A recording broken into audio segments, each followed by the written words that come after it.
In this lesson, we'll begin by building the barrel of our stun gun. So if we take a look at this is our kind of what we're going to be aiming for. So it's kind of a futuristic sort of stun gun, something with a little bit more complexity than our previous two assets from our previous two levels, but something that still uses the same tools and techniques that we've been using. Maybe add a little bit onto that and create something with just slightly more complexity. There's more pieces, and then we'll have to do a little bit more work to each one of these pieces. So the way that we're going to start is to just take a look at some of the overall shapes. So this barrel is kind of one of the main shapes we can build from, and then also this rounded sort of cylindrical base. We can start to build that as well. And so let's start by building this barrel shape. Okay, so if we take a look at this, it's sort of a rectangular shape. We kind of break it down into its basic shapes. We can start to build that out. So let's do that. Let's jump into Maya, into a blank scene. And let's begin by bringing in let's bring in a cube. Now we'll add a little bit of shape to this cube. Let's go to a smooth shade. We can, depending on how we want to orient this gun, we can go ahead and let's take this height down a little bit. And let's take our depth and increase it. So we want a little bit of a longer barrel here. Let's take the width and let's actually go ahead and pull this down a little bit. So we'll make it a little bit more narrow than we might think, because we have those shapes kind of coming off of the side. All right, let's add some subdivisions. So along the height, I want to add 2 subdivisions to the one, so we'll make that 3 total. Okay, so we get something like that. All right, let's go ahead and take this. We'll kind of pull it up to the top. Let's double click on both of these edges. And I'm just going to scale these up almost to the top. So something like that. Let's now select the face on the side and the face on this side.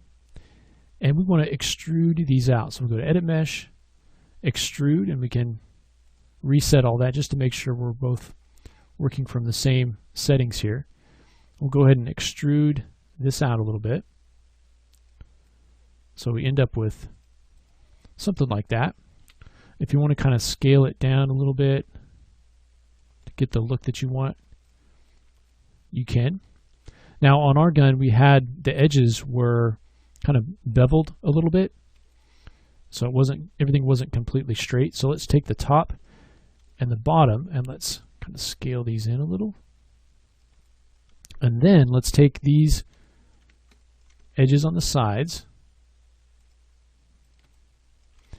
Okay, we want to turn that into a face, kind of bevel that off. So we'll go ahead and hit bevel, and let's reset that just so everything is the way, so we're both working from the same settings. And I'm going to take the offset down to maybe 0.3 or so. So we end up with something more like that.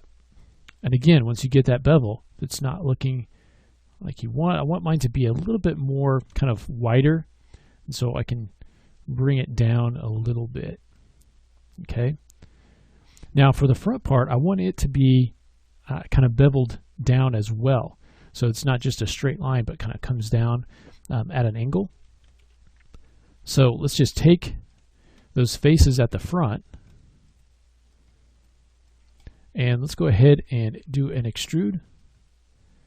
We'll change the offset amount to make that come in a little bit, and then add a little bit of thickness.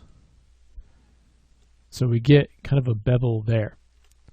All right, and then I want a little bit of thickness, so I'll repeat that extrude.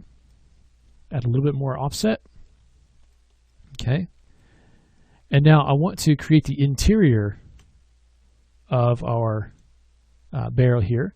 So I'm going to do another extrude, and now I'm just going to pull that straight back. Okay, and then we can either delete that or we can decide what to do with that a little bit later. All right, so starting to get that main shape of our gun built up there. Now let's say that we want to smooth this because we're going to be adding some detail later, so that's going to require it to be smooth. So if we smooth this, it doesn't really look like we want it to look. So the first thing I'll do is let's go ahead and just delete the faces on the back because that's going to be penetrating right into that cylindrical base that we've got. And then let's come in and start to insert some edge loops along these different lines. So we can use our Insert Edge Loop tool. We'll just reset that. And we can use this to kind of sharpen up these edges. So if we come in here and here, we can kind of sharpen that up, do the same thing here. And then here also.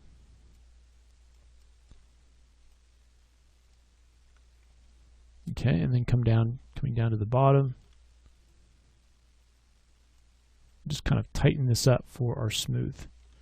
If you wanted to use creasing, you could do that too. Kind of tightening that up, and then the same thing down here. Okay, over here on this side, we still need to do this one. And that one. And then just a couple more. Coming in here on the side. Just to kind of tighten this up a little bit.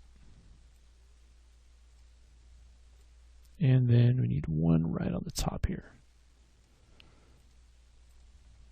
Okay, now we'll also need a few, because you can see that kind of sharpens up those edges, but we really miss our bevel at the front, so we really need one to come in here, right along there, and one on the other side to hold that edge. And then let's add a couple right in here. And on the front. And let's add one right on the inside as well. Okay, so now when we smooth this, we get something that is a little bit closer to what we want. So it's got some nice hard edges, but still kind of a little bit softer. Okay. So once we've got this piece built the way that we want it, the next thing that we can do is to go ahead and start to block in the base, that cylindrical base here, and start to get everything blocked in that way. So let's go ahead in the next lesson and work on that piece.